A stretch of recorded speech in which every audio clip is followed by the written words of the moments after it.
Good evening to all. आज की class में कुछ क्वेश्चंस और कुछ कॉन्सेप्ट जितना टाइम होगा जितना हम कर पाएंगे वो हम कर रहे हैं। ठीक है, कुछ आपके डाउट्स हैं और कुछ उसी में कुछ बातें मैं आपको बताता चलूंगा, कुछ नए कॉन्सेप्ट्स हम सीख रहे होंगे। शुरुआत करते हैं।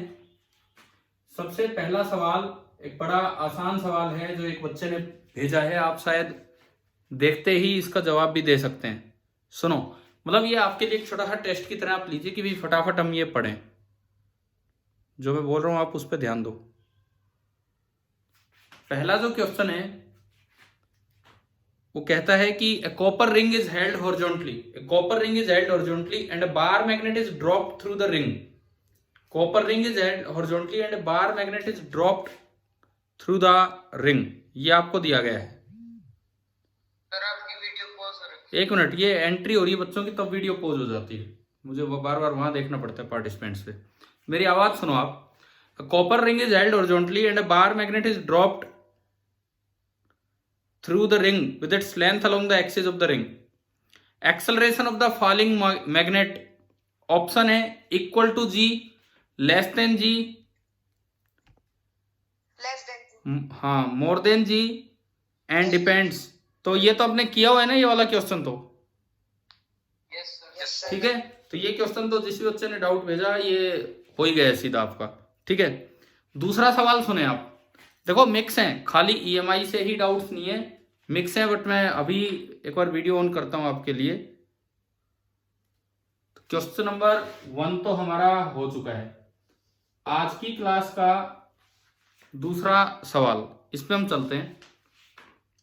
पहले सुनिए क्या है। एन इलेक्ट्रिक पोटेंशियल डिफरेंस, दूसरा सवाल है an electric potential difference will be induced between the ends of the conductor as shown in the diagram। एक डायग्राम दिया है और उसमें आपसे पोटेंशियल डिफरेंस पूछा है, कैसे क्या बनेगा। मैं बनाता हूं, अभी बनाता हूं आपके लिए डायग्राम। अभी देखो, अभी वीडियो दिखेगी आपको, दिख रही है ना अब तो बोर्ड? Yes sir. वो सर पॉज हो रही है। नहीं शायद अब नजर आए यार, मैंने तो स्टार्ट कर दी है। यस सर दिख रहा है अभी। इसमें डायग्राम ये है कि ये नॉर्थ पोल है, ये साउथ पोल है और एक कंडक्टर ऐसे रखा हुआ है। एक कंडक्टर इस तरीके से रखा हुआ है और उसके मोशन के 3 डायरेक्शन दिखा रखे हैं। एक इधर लिखा है क्यू, एक इधर लिखा है एल, एक इधर लिखा है अलोंग द लेंथ पी और एक ऊपर लिखा है M. P Q L M, ये 4 ही ऑप्शन है। अब बात सुनो क्या है question. An electric potential difference will be induced between the ends of the conductor shown in the diagram। Electric potential difference will be induced between the ends of the conductor shown in the diagram when the conductor moves in the direction of P, Q, L and M। अभी video दोबारा दिख जाएगी आपको 2 minute.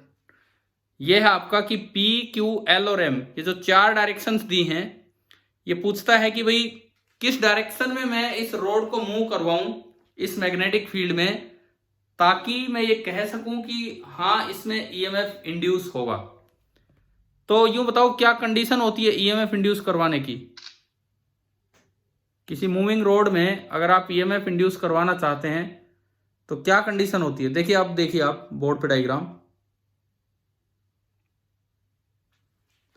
हाँ जी, हमने पढ़ा है कि अगर B पैरेलल टू L हो जाए या L पैरेलल टू V हो जाए या B पैरेलल टू V हो जाए तो ईएमएफ इंड्यूस 0 होता है। बताओ ये कॉन्सेप्ट पढ़ा है कि नहीं हमने?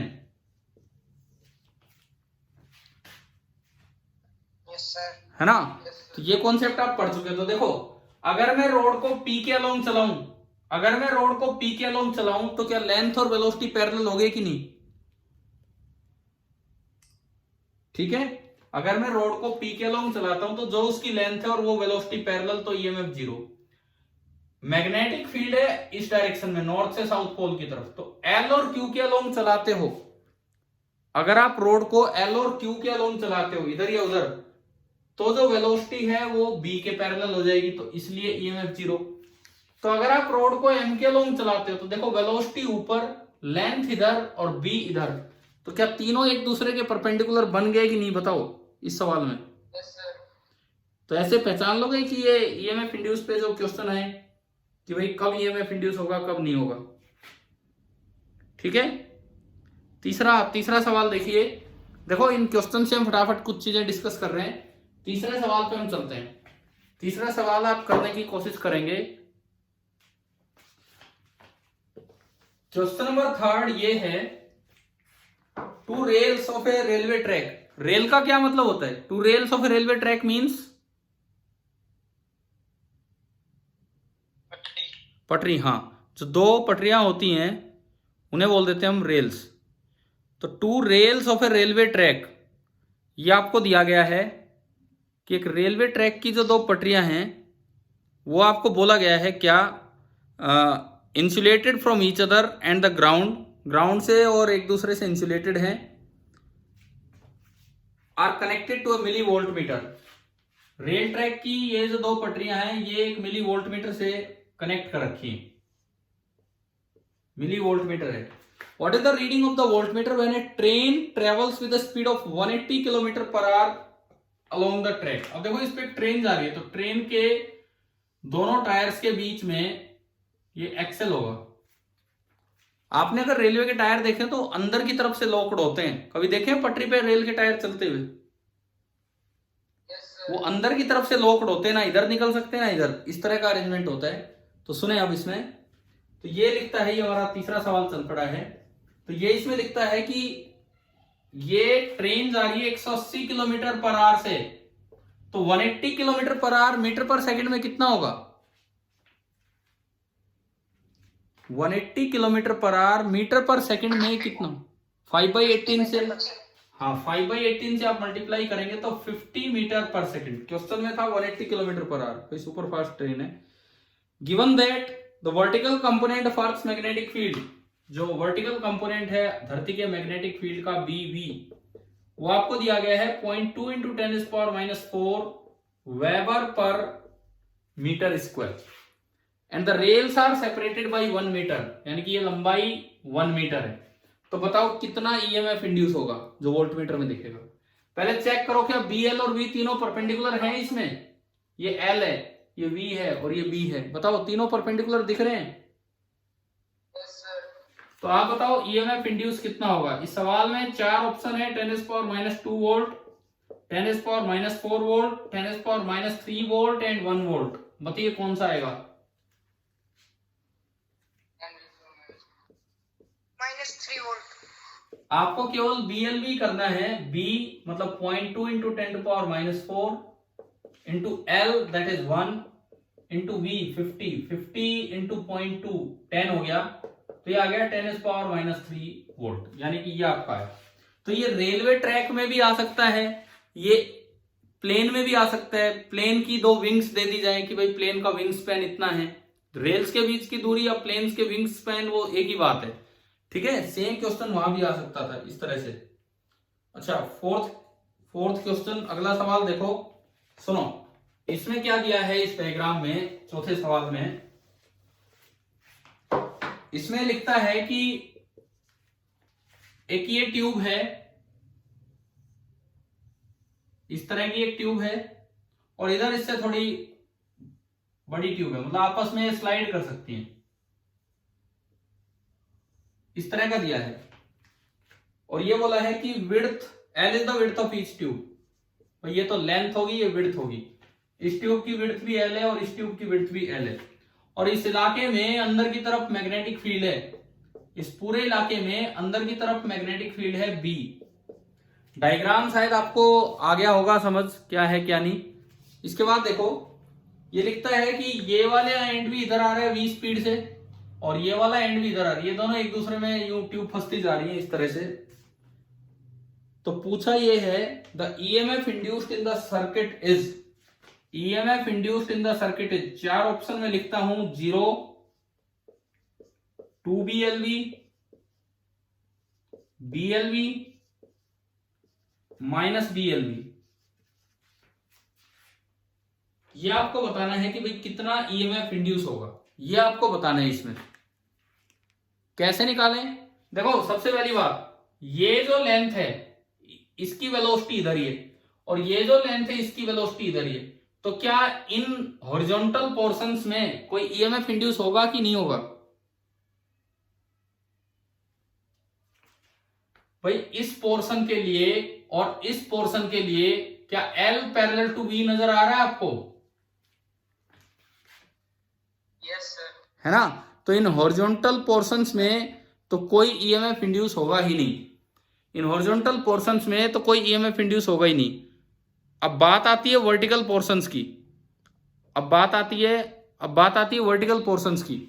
तो वर्टिकल पोर्शन अगर देखो तो दोनों में बी एल और वी परपेंडिकुलर हैं, इधर भी और उधर भी। पहले वाले में लेफ्ट साइड देखो या आप राइट साइड देखो, दोनों में बी एल वी और बी एल वी परपेंडिकुलर हैं। तो इसमें भी ईएमएफ इंड्यूस होगा बी एल वी और इसमें भी ईएमएफ इंड्यूस होगा बी एल वी, इस रोड में भी और इस रोड में भी। लेकिन अब टोटल वो सम होगा कि घटेंगे, ये पता लगेगा फ्लेमिंग लेफ्ट हैंड रूल से, Fleming right hand rule, sorry Fleming right hand rule. पहले इसमें देखो, पहली उंगली बी की तरफ, बी अंदर है, बी अंदर की तरफ है, पहली उंगली बी की तरफ, अंगूठा मोशन की तरफ, तो अंगूठा आगे। तो बताओ इसमें करंट कैसे जाना चाहेगा? इस वाली साइड ऊपर, करंट ऊपर जाएगा तो इलेक्ट्रॉन अपोजिट चलेंगे, तो नीचे वाला एंड तो नेगेटिव हो गया और जो ऊपर वाला एंड है वो पॉजिटिव। यानी कि इस लूप में ऐसे ईएमएफ इंड्यूस हुआ इधर की तरफ बीएलवी। अब उसको चेक करो, अब उधर वाली वायर को आप चेक करो, उसमें वो देखो पहली उंगली राइट हैंड की बी की तरफ, अंगूठा मोशन की तरफ, तो अपने आप अंगूठा मोशन की तरफ हो गया, तो दूसरी उंगली नीचे की तरफ आ रही है। ये थोड़ा जूम है, आपको दिख रहा है ना? वैसे बोर्ड तो नजर आ रहा होगा ढंग से। Yes sir. ठीक है, यस सर। तो दूसरी उंगली ये जो है नीचे की तरफ है, यानी कि इसमें करंट नीचे चलेगा तो इलेक्ट्रॉन ऊपर चलेंगे, इसका मतलब ऊपर नेगेटिव और नीचे पॉजिटिव। तो यहां बीएलवी ऐसे इंड्यूस होगा। अब यूं बताओ, ये पूरा सर्किट सीरीज में है, तो ये दोनों बीएलवी एक दूसरे को अपोज कर रहे हैं कि सपोर्ट कर रहे हैं? बताओ। सपोर्ट कर रहे होंगे तो घट जाएगा और अपोज कर रहे होंगे तो जुड़ जाएगा। भाई ये चाहता है कि करंट ऐसे चले और ये चाहता है कि करंट ऐसे चले, तो टोटल करंट सपोर्ट कर रहे हैं कि अपोज कर रहे हैं? बताओ। सपोर्ट कर रहे हैं। सपोर्ट कर रहे हैं। ये भी करंट यूं ही भेजना चाहता है, ये भी करंट क्लॉकवाइज भेजना चाह रहा है, यानी कि टोटल ईएमएफ कितना होगा? 2BLV। ठीक है, ये आपका सवाल ये हो गया। नेक्स्ट सुनिए, अगला सवाल क्या है इसमें लिखते हैं, पांचवा सवाल। एक इलेक्ट्रॉन है, an electron is travelling in a circular path, an electron is travelling in a circular path under the influence of A transverse magnetic field of 3.57 into 10⁻⁻² Tesla. देखो परपेंडिकुलर मैग्नेटिक फील्ड है 3.57 into 10⁻⁻² Tesla और E by M की value आपको दी है 1.76 into 10⁻11 coulomb per kilogram. ये आपको दे रखा है, ये आपको इस तरह से दिया है। पूछा है फ्रीक्वेंसी ऑफ रिवॉल्यूशन बताना है, तो सुनो, टाइम पीरियड का क्या फॉर्मूला होता है? ये होता है ना टाइम पीरियड का फॉर्मूला मैग्नेटोस्टैटिक्स में, 2πm/qb। बताओ पढ़ा है कि नहीं हमने फॉर्मूला? Yes sir. तो फ्रीक्वेंसी होगी टाइम पीरियड का रेसिप्रोकल, तो इसको उल्टा करो तो E/m तो अलग कर लो, Q/m, B ऊपर गया और नीचे 2π। अब केवल मुझे वैल्यू पुट करनी है। E/m आपको दे रखा है 1.76 into 10⁻11 into B 3.57 into 10⁻² and divided by 2π। कर लेंगे आप ये?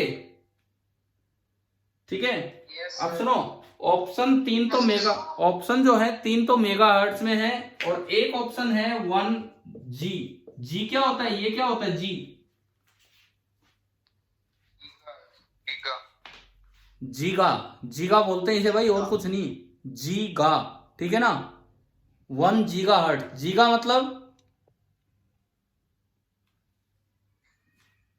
मतलब कितना?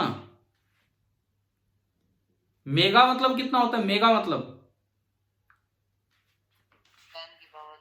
10⁻⁶। माइक्रो कितना होता है? 10⁻⁻⁶। नैनो कितना होता है? 10⁻⁻⁹। तो जीगा कितना होता है? 10⁻+9। हाँ, +9। ठीक है, चलिए अगले सवाल पे चलते हैं। 5वां सवाल।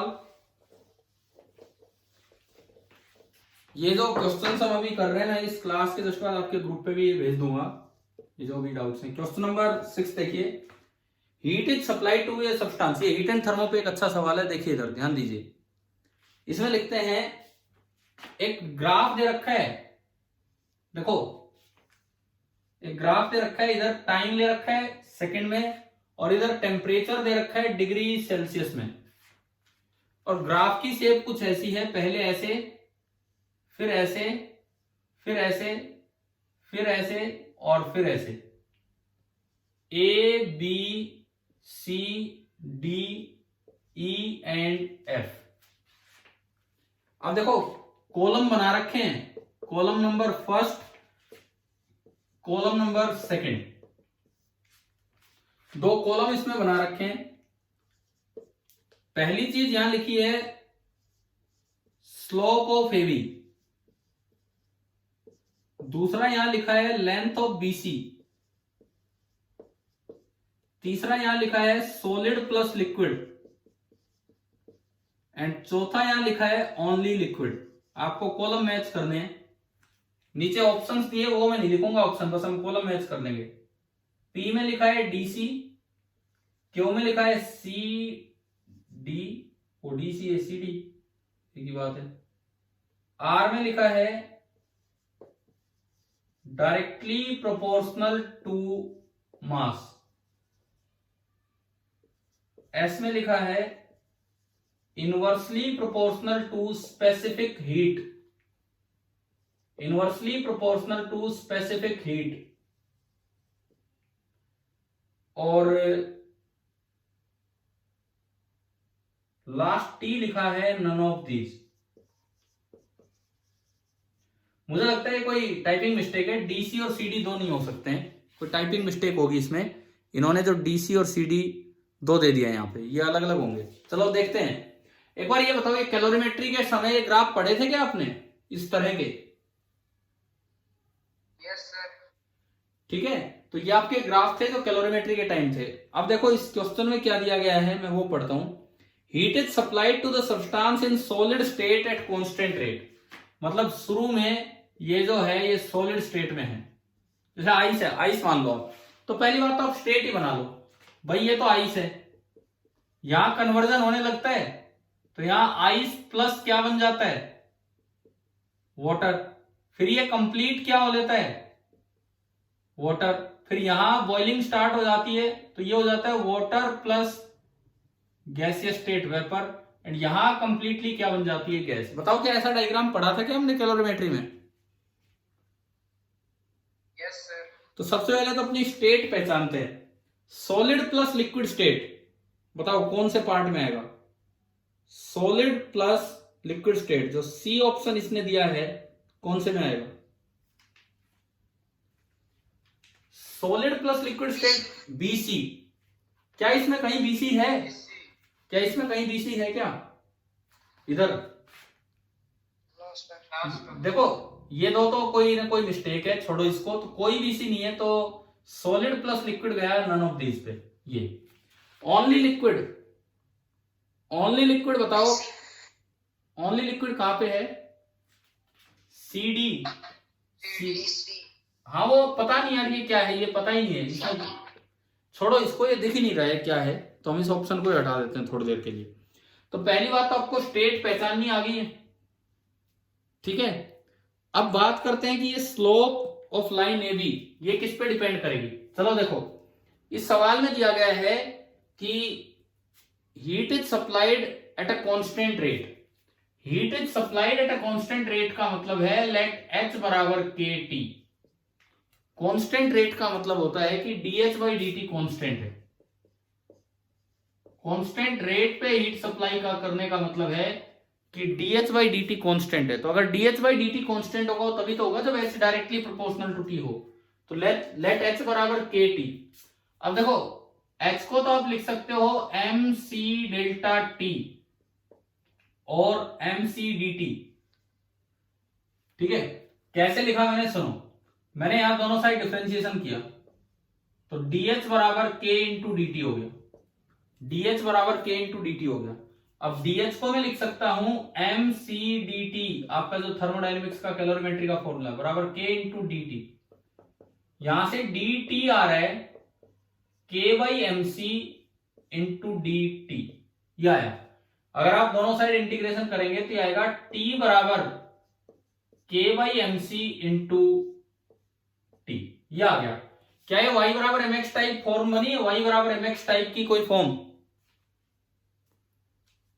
एग्जैक्टली ये नहीं बनेगी क्योंकि उसको डिग्री सेल्सियस और केल्विन का फर्क आता है, छोड़ो उसको, हमें केवल इसकी स्लोप देखनी है। तो y बराबर एम एक्स, ये y है, हाँ बिल्कुल y है, ये y है ये m है, तो स्लोप कितनी है इस लाइन की? k by mc, k by M C, यानी कि स्लोप ऑफ, ये slope of line A B is constant by M C. तो बताओ कौन सा मैच हो रहा है? डायरेक्टली टू मास है क्या? डायरेक्टली टू मास है ये स्लोप? नहीं है। और इनवर्सली टू स्पेसिफिक हीट है?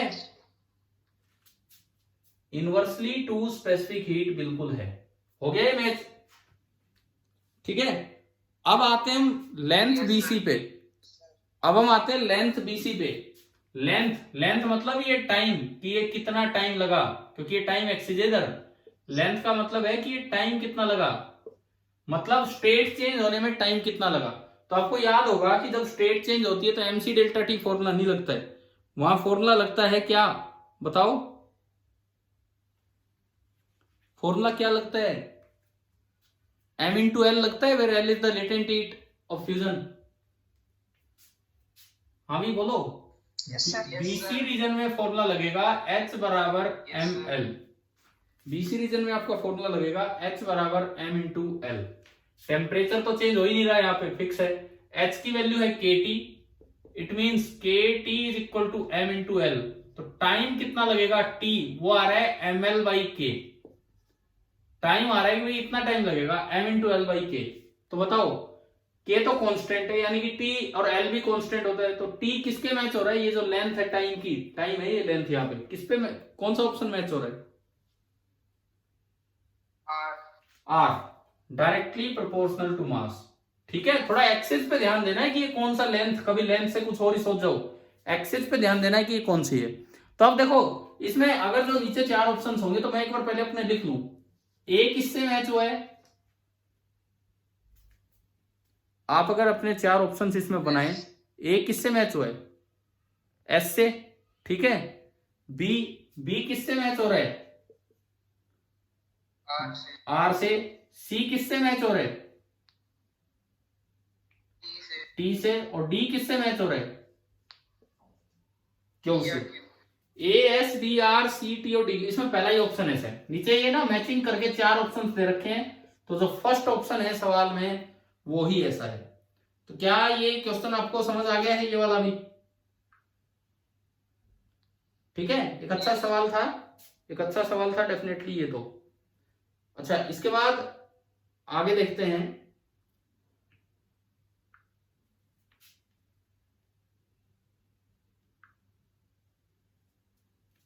अगला जो क्वेश्चन है, हाँ ये शायद एक दो साल पहले एनटीसी का है, इसमें लिखा तो नहीं है पर हरियाणा रीजन के एनटीसी में आया था। ये भी एक अच्छा सवाल है। देखिए नेक्स्ट जो क्वेश्चन हमारा होगा इस क्लास का, देखो डाउट डिस्कशन भी यार एक अच्छा काम, इसमें अलग अलग तरह के सवाल हैं तो एक रिवीजन सही होता है। क्वेश्चन नंबर 7वां जो है इसमें 147 है, मतलब ये कोई एनटीएससी पेपर का कोई सवाल है। देखो, और ये ऐसा सवाल था जो बड़ा कंफ्यूजिंग था उस समय, लोगों ने गलत गलत एक्सप्लेनेशन भी दी थी इस तरह से। इसमें क्या है सवाल में, सुनिए। मैं इस वीडियो के साथ भी क्वेश्चन लिंक कर दूंगा और आपके ग्रुप पे भी डाल दूंगा जो हम डिस्कस कर रहे हैं अभी क्लास फिनिश होते। ये ए है और ये इस तरह से बी है, ये था।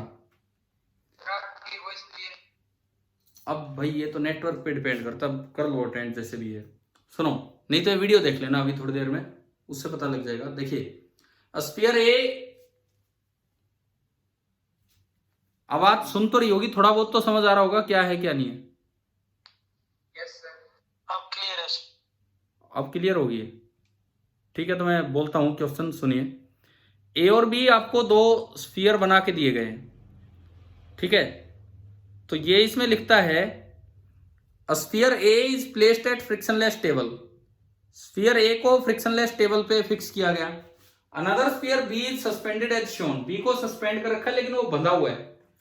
तो बताओ किसमें फ्रीडम ज्यादा है, ये फ्रिक्शनलेस टेबल है और ये रस्सी से बंधा हुआ है, किसमें फ्रीडम ज्यादा है चलने की? सवाल पे मैं चलूं उससे पहले मैं आपसे पूछ रहा हूं किसमें फ्रीडम ज्यादा है चलने की, ए में या बी में?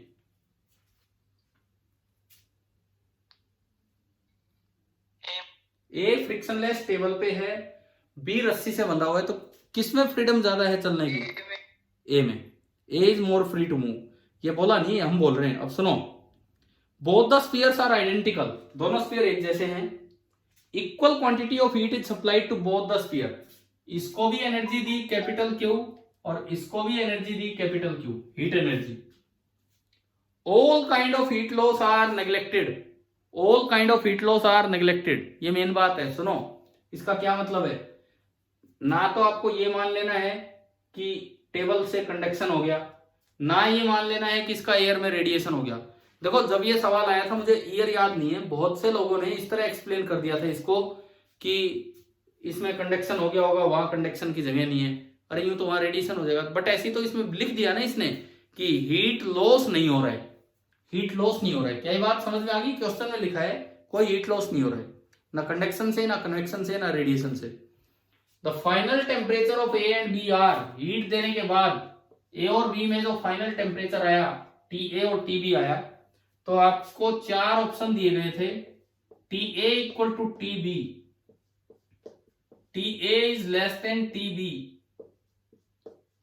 T A is greater than T B, and चौथा ऑप्शन था कि data is insufficient, data is insufficient. ये उस एनटीएससी हरियाणा रीजन के पेपर का क्वेश्चन नंबर 147 था उस समय, शायद 1-2 साल पहले की बात है, पता नहीं कौन से ईयर की बात है, क्वेश्चन मुझे ध्यान अच्छे से। अब सुनो, इसमें लोगों ने जो एक्सप्लेनेशन दी शुरू में, ये बोले कि भाई ये टेबल से टच हो रहा है, तो जब आप कुछ एनर्जी दोगे तो थ्रू कंडक्शन इसकी एनर्जी तो टेबल में निकल लेगी, जबकि वो उसके पास ही रहेगी। तो बताओ किसका टेम्परेचर ज्यादा होगा, ए का या बी का? बताओ इस एक्सप्लेनेशन से आप बताइए किसका टेम्परेचर ज्यादा होगा, ए का या बी का? बी का। हाँ, तो आंसर आ जाना ही है, आंसर यही है, इसका आंसर तो यही होगा इसका। ये तो लेकिन एक्सप्लेनेशन कई कई तरह की आई, एक एक्सप्लेनेशन मैंने दी, उसमें गलती क्या है बताओ? उसमें क्या गलती है जो मैंने अभी एक्सप्लेन किया? क्वेश्चन में दिया गया है, क्या दिया गया था क्वेश्चन, मैंने आपको पढ़ के बताया था, आप बताइए। हीट लॉस नहीं, हाँ, कि हीट लॉस किसी तरह नहीं मानना, ना कंडक्शन, ना कन्वेक्शन, ना रेडिएशन। अब बात यह आती है, सवाल जहां तक मैंने सोचा था, जहां तक उस समय मैंने एक्सप्लेन किया था, जितनी आप एनर्जी देते हैं हीट एनर्जी, वो केवल टेम्परेचर बढ़ाने के काम नहीं आती है। टेम्परेचर कितना बढ़ता है वो इंटरनल एनर्जी पे डिपेंड करता है। जितनी आप एनर्जी देते हैं उसके दो काम होते हैं। आपने फर्स्ट लॉ ऑफ थर्मोडायनेमिक्स पढ़ा है? फर्स्ट लॉ ऑफ थर्मोडायनेमिक्स कभी 9th में हमने पढ़ाया हो आपको, delta Q is equal to delta U plus delta W, पढ़ा है कि नहीं बताओ? ठीक है, डेल्टा क्यू है एनर्जी प्रोवाइडेड, कि आपने बाहर से कितनी एनर्जी दी।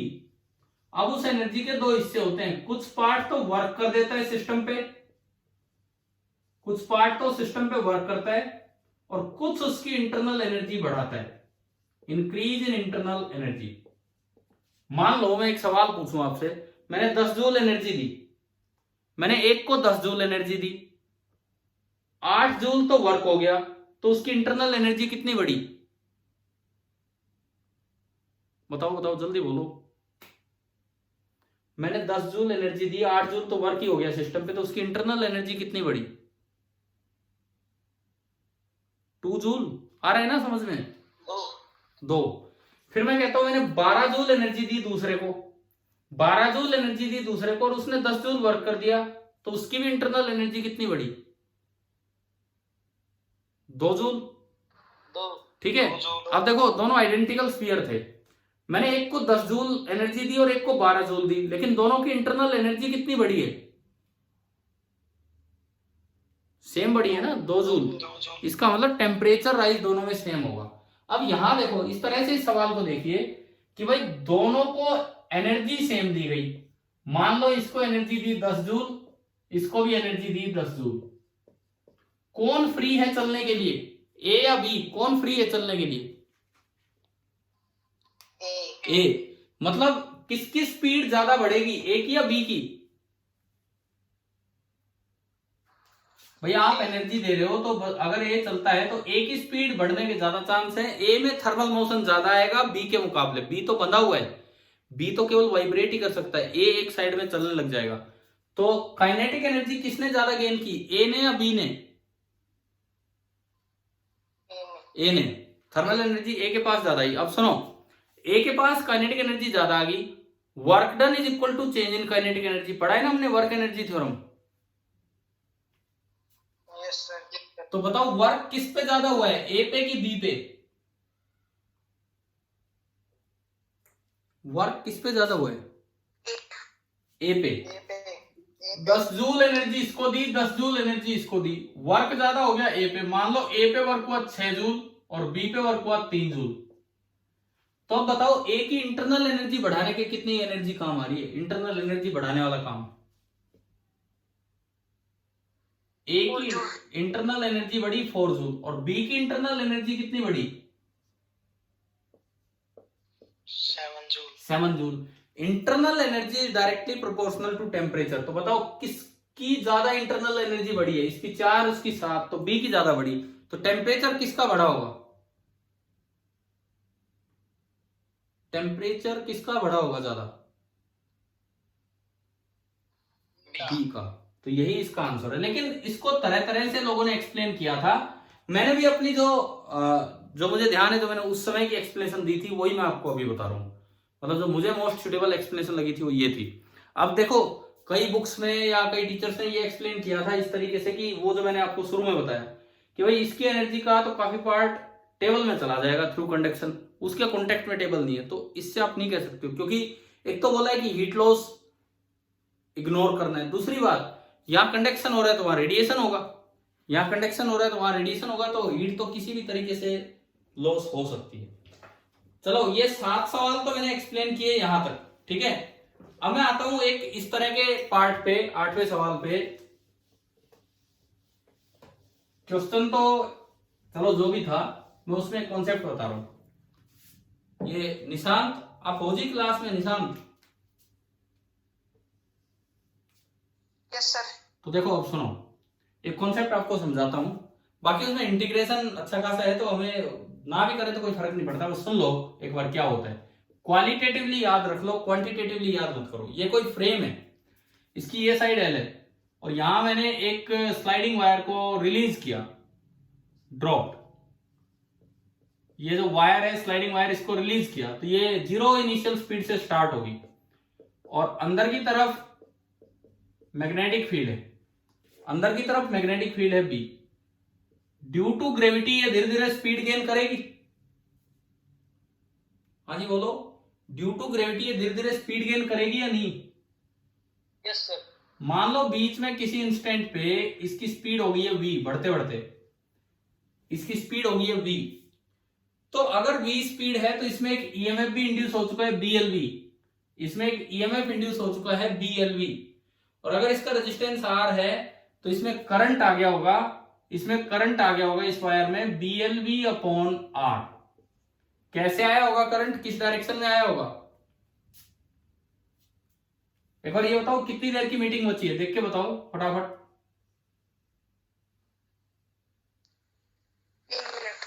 3 मिनट। तो देखो फटाफट देखो, ये किस डायरेक्शन में करंट आया होगा, जैसे जैसे नीचे आ रहा है फ्लक्स बढ़ रहा है, लूप का एरिया बढ़ रहा है, तो लेंज ने कहा था कि इसको कम करवाने के लिए आएगा।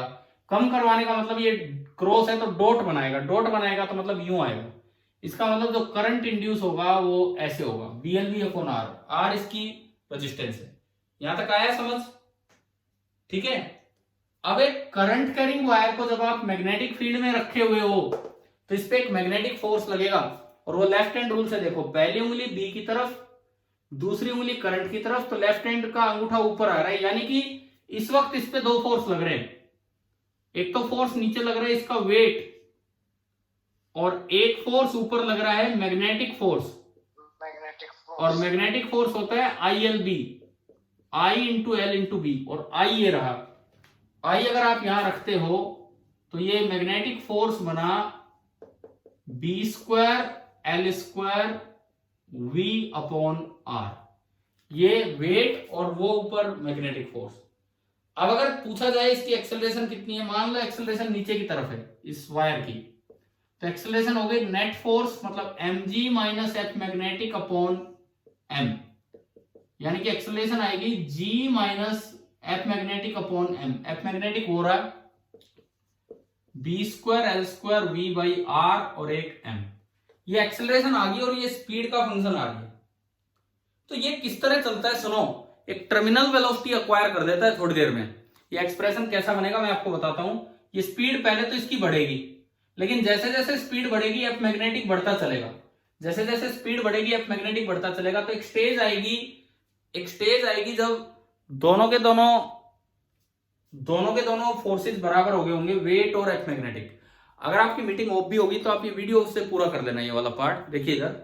एक स्टेज आएगी जहां पे mg और एफ मैग्नेटिक दोनों बराबर हो जाएंगे, उस वक्त स्पीड मैक्सिमम हो चुकी होगी और तब ये रुक जाएगी। यानी कि आपको अगर V मैक्सिमम निकालना हो, उसे V टर्मिनल भी हम बोल देते हैं। तो V टर्मिनल अगर आपको निकालना हो तो V टर्मिनल तब होगा जब ये इसके बराबर हो, सॉरी ये mg के बराबर हो, जिस वक्त दोनों फोर्सेस बराबर होंगे, यानी कि B² L² V terminal upon R is equal to mg। तो V टर्मिनल आपकी आई mgr upon B² into L²। Terminal speed जो इसमें आएगी वो हमारी निकल के आई mgr upon B² into L²। अब बात यह है कि अगर कोई बच्चा करना चाहे velocity as a function of time, अगर आप यही निकालना चाहो कि velocity as a function of time ही कैसे निकलेगी, तो इस a को लिख लो dv/dt बराबर ये, फिर आप v की टर्म एक साइड कर लो और t की टर्म एक साइड कर लो, और उसके बाद आप दोनों को क्या कर लीजिए, इंटीग्रेट कर लीजिए। जब आप दोनों को इंटीग्रेट कर लोगे तो ये कुछ इस तरह की फॉर्म आएगी, फाइनल फॉर्म v बराबर v टर्मिनल, वो एडजस्ट हो जाएगा उसमें। अगर आपको इंटीग्रेशन आता है तो, नहीं आता है तो छोड़ दीजिए, कोई फर्क नहीं पड़ता। Into 1 minus E raised power minus T by tau form होती है, और यहां पे क्या बनता है minus g upon V M into T. जहां तक मतलब अप्रोक्सीमेट में बोल रहा हूं, इस तरह का बनेगा। और as t tends to infinity v tends to v terminal आता है, और ये जो इसका ग्राफ होता है वेलोसिटी का टाइम के साथ, वो ऐसा बनता है कि अल्टीमेटली ये vt स्पीड तक बढ़ते बढ़ते और फिर कांस्टेंट हो जाएगी। ये एक्सपोनेंशियली इंक्रीजिंग ग्राफ इस तरह का होता है। तो हमें 10th क्लास में इन डिटेल्स पे नहीं जाना है कि ये मैथमेटिकली क्या एक्सप्रेशंस आएंगे, क्योंकि इंटीग्रेशन इतना हम नहीं करते हैं अभी। हाँ, बस आप ये चीज याद कर सकते हो कि शुरू में इसकी स्पीड बढ़ेगी और फिर ये एक कांस्टेंट स्पीड अक्वायर कर लेगा, उसके बाद ये एक कांस्टेंट स्पीड से चलेगा। तो मैं समझता हूँ आज ये जो 6-7 क्वेश्चन डिस्कस हुए, आखिरी तो सवाल नहीं, मैंने कॉन्सेप्ट बताया, इसके अलावा जो क्वेश्चन डिस्कस हुए मैं इस वीडियो के साथ नीचे लिंक भी कर रहा हूँ डिस्क्रिप्शन बॉक्स में, और बाकी आप आपके ग्रुप पे भी सेंड कर रहा हूँ, जो आपका अलग से व्हाट्सएप ग्रुप है, तो आप ये वहां से ट्राई कर लेंगे। ठीक है, थैंक यू।